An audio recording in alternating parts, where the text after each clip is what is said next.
This little V shape is a bit of a challenge to sew. I'm going to zoom in to show you what we've created here. And so this is the topic of this particular video. We have some work to do, so let's get busy. As you can see here, I have marked the stitching line and stay stitched, and I'll zoom in a moment, on the body side, and I have also marked the stitching line on the yoke. Now, you can see here, I stay stitched at the 0.5 stitch length, about 1/4 of an inch either side of the little intersection there. And then here, instead of stay stitching, what I have done is I've used matching thread and I have whip stitched these folded edges together and then taken one more stitch above. This is how we keep these edges together to sew, because we're sewing an oblique angle into an obtuse angle here. And if you use matching thread, if you need to take it out and it doesn't all come out when the garment is finished, no harm, no foul. So we have prepared the two. Before we go to the sewing machine, we need to pin. We're going to be sewing this seam in 2 separate steps. So what we want to do is pin this yoke to this. So I have made some clips,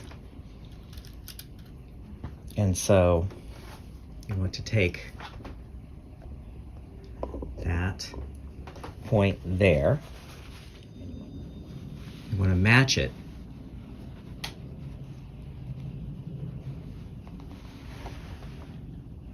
like so. So you match those 2 points and pin like so. And then come over here, match up these 2 edges at the armhole,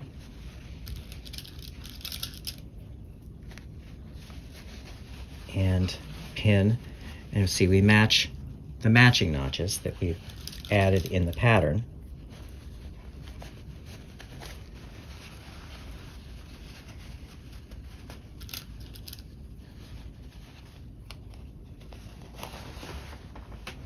And here we are. So now we'll go to the sewing machine. We will be sewing down to here. But you'll see more on that when we go to the machine.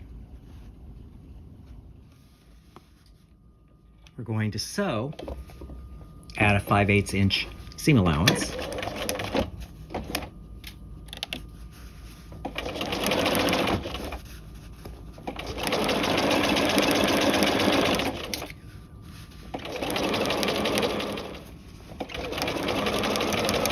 Okay, as we come to the corner, you can see that I clipped the fabric right to the stay stitching. That is as it should be. The stay stitching is going to keep this corner from bursting when you're sewing. So now right about here, this is when I shorten the stitch to 0.5. And I stitch right to that corner. There you go. Now this is the trick. Turn it a little bit, open this out, and then sew off the corner like so. Next, back to the work table to sew the other side. So here we are. As you can see, we sewed down, we shortened the stitch when we get to here, and then we angle it off. The next step is going to be pinning the other side of the yoke to the other side of the lower bodice. And there we are. So this pins to here.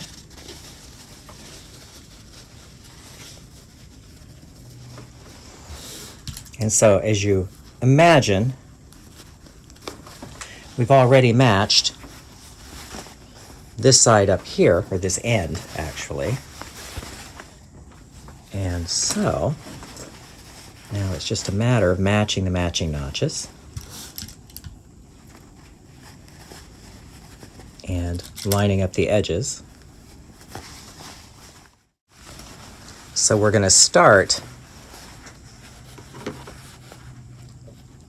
right there, and sew that way. I will meet you at the sewing machine.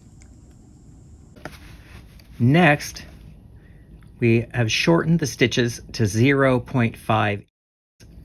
We shortened them from here to here. We're also now going to keep the same short stitch and put the needle in right at the V. We will stitch away for about 1/4 inch at the 0.5 stitches.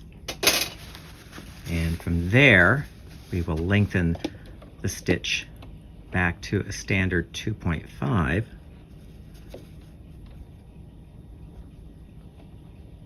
There we are. Now notice we're sewing ever so slightly to the left of the stay stitch. That is as it should be.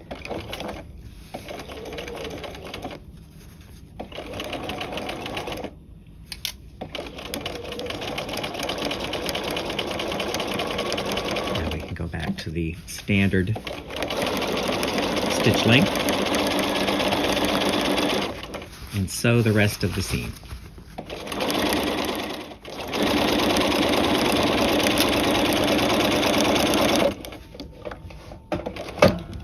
Okay, now turn this way.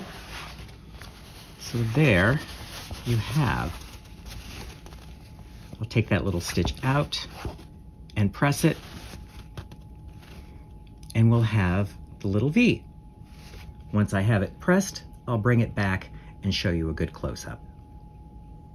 So as you can see, when you're accurate in your marking and your stitching, you get all of these points matching at the same place. And here we have the join between the yoke and the body, top stitched and ready to go.